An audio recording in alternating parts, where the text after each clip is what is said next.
Hi, I'm Joan Newcomb, and today's morning musings is in the world, but not of the world. I'm doing a series of daily morning musings, and I'm using posts from my blog, Adventures in Density and Effort, as inspiration. Now, I wrote these a few years back, and the world has completely changed since then. So if I encounter anything that is out of date, I will interrupt myself and give you the most recent information. At the end, I will summarize the topic based on what's going on in the world today. Also, I have some special offers, so stay tuned to the very end to see what they are. In the world, but not of the world.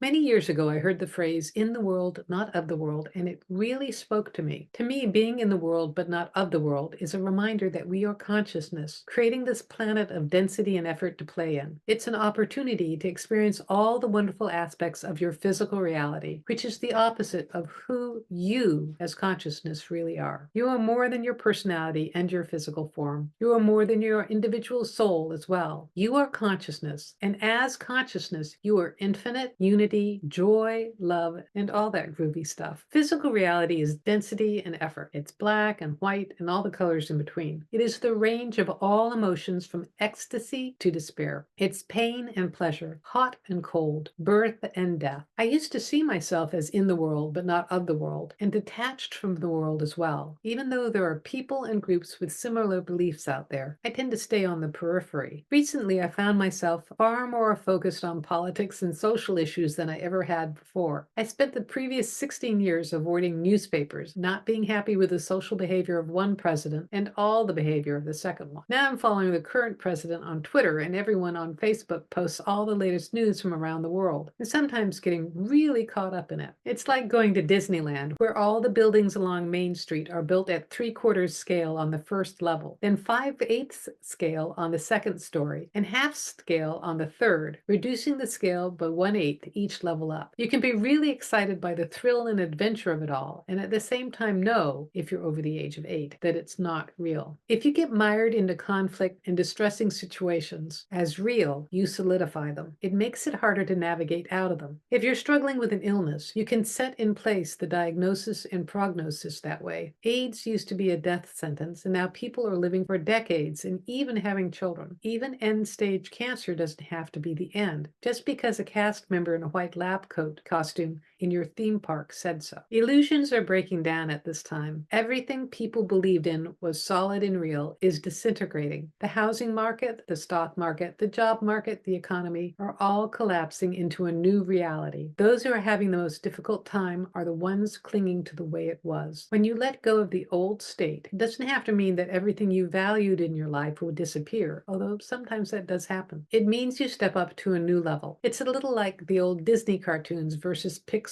Sometimes things do change because you're opening yourself to new creations, but it also allows for seemingly impossible situations and relationships to resolve themselves to get better. This week, as you go about your life, imagine Disney's Main Street. Realize that from an expanded viewpoint, you're aware of the bigger perspective, even if you can't see it right now. Allow yourself to be in the world, but not of the world. Feel free to step back or step to the side and see things differently. Try this every day for a week and see what happens. And leave me a comment below when you do, because I love to read your comments. So this is so interesting because I've lived through a lot of different things in the 13 years since I wrote this. I just am going through an experience with my sister-in-law who was diagnosed with inoperable triple negative breast cancer, and she almost died the first year. And Memorial Sloan Kettering never gave her a stage or a prognosis necessarily, but I could tell that they were really treating the chemotherapy as palliative, except this woman is a Capricorn. Things turned around after the first year, and she started getting better the second year, and then she was able to go off chemo for a period of time. And now she's got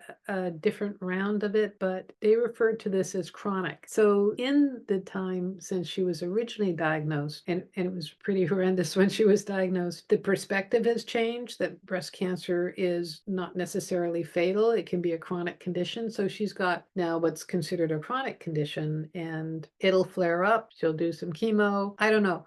because watch me making up a story about it. She had a break for 10 months and she's now doing chemo again, and it's a short period of time. And I'm very, very interested to see how the storyline gets written differently. And there's a bigger perspective of this, but I'm not the writer of her storyline. I'm just the person who rides the subway with her to Memorial Sloan Kettering. And yes, I do hold a bigger energetic perspective. And so the main thing to realize is that we are in this world of density and effort, but not of this world. And it doesn't mean we're aliens that came to this world. That's just a story within the hologram, but we are consciousness existing outside the hologram, in the hologram having a physical experience. So we're in this world, but not of this world. And I'm kind of a broken record because I do say, that's such an old phrase, but I do say this every single time, is shift your perspective, because when you shift your perspective, your way to navigate this world completely changes and your life completely transforms as well. So if you like these videos, please share them with your family and friends, and please click the like button and also subscribe. That tells YouTube to share this with more people and get this out to someone who really needs this information. If you'd like a free sample of one of my consciousness techniques, click on the link below to the skybox technique. It'll give you a bigger viewpoint of your life and help you shift your perspective to consciousness. And if you'd like some tools for manifestation, I have a self-study course called Manifesting Money and Miracles, and there you learn how to shift and change energy to completely transform your life. And if you want to know more, my website is joan-newcomb.com. There you can learn about my individual sessions where I take a look at the essence of who you are and what's going on in your life today. And I can answer any questions that you might have. And the session is recorded just for you. And if you want to learn how to do this for yourself with my consciousness techniques, Manifesting Money and Miracles is a good preparation for my coaching program where I work with you one-on-one and I give you specifically chosen consciousness techniques for you to transform your life. And you can find out more at my website. So go to my website, joan-newcomb.com, and I'll see you tomorrow in another Morning Musings.